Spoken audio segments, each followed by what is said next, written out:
গত ২৮ বছরে ঢাকা শহরে কংক্রিটের আচ্ছাদন বেড়েছে প্রায় ৭৬%, আর শহরে ১৫% সবুজ এলাকার মানদণ্ড ঠেকেছে ৮%-এরও কমে। ফলে গরমের তীব্রতা আরও তীব্র হয়ে বিঁধছে নগরবাসীকে। সবুজের আওতা কমার পেছনে অবাধে গাছ কাটা এবং নিয়ন্ত্রক সংস্থাগুলোর অবহেলাকে দোষান পরিবেশ বিজ্ঞানীরা। হাসান ওয়ালির প্রতিবেদনের ছবি তুলেছেন শেখ জালাল।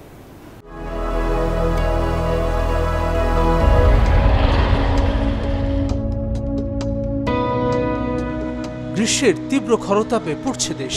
পুরো এপ্রিল জুড়ে যে তীব্র তাপপ্রবাহ তা প্রায় ৭ দশকের রেকর্ড ভেঙেছে। তাপপ্রবাহ মরার উপর খাড়ার ঘা হয়ে ধরা দিয়েছে রাজধানীবাসীর কাছে।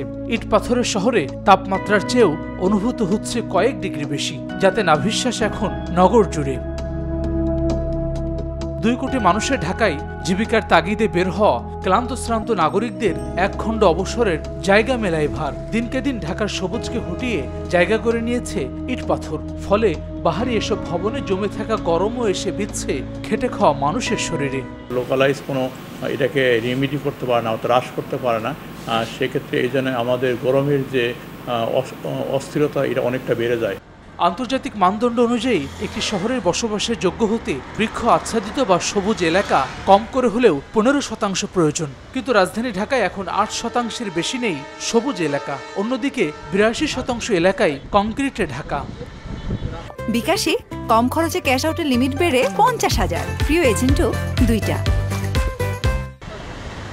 বাংলাদেশ ইনস্টিটিউট অব প্ল্যানার্সের সবশেষ গবেষণা বলছে ২০০০ সাল পর্যন্ত ঢাকার সবুজ এলাকা ছিল ৬.৬৯%। ২০০৯ সালে তা বেড়ে দাঁড়িয়েছিল ৯.২৯%। কিন্তু ২০২৩-এ এসে ঠেকেছে ৮%-এরও নিচে। অন্যদিকে ৯০ দশকেও কংক্রিটের দাপট ছিল প্রায় ৬৫% এলাকায়। এখন ৮২% এলাকা জুড়েই ইট পাথরের রাজত্ব। বহু বছরের অনিয়ম আর অবহেলায় নাতিশীতোষ্ণ আবহাওয়ার চরিত্র হারিয়েছে বাংলাদেশ। ফলে গ্রীষ্মের ঢাকা এখন যেন একখণ্ড অগ্নিচুল্লি। প্রতিনিয়ত গড়ছে তাপমাত্রার নতুন রেকর্ড। পরিবেশ বিজ্ঞানীরা ঢাকায় সবুজ কমার পেছনে উন্নয়ন প্রকল্প ও ইমারত নির্মাণে সবুজায়নকে উপেক্ষা এবং নিয়ম নীতির তোয়াক্কা না করেই ভবন নির্মাণকে দুষছেন।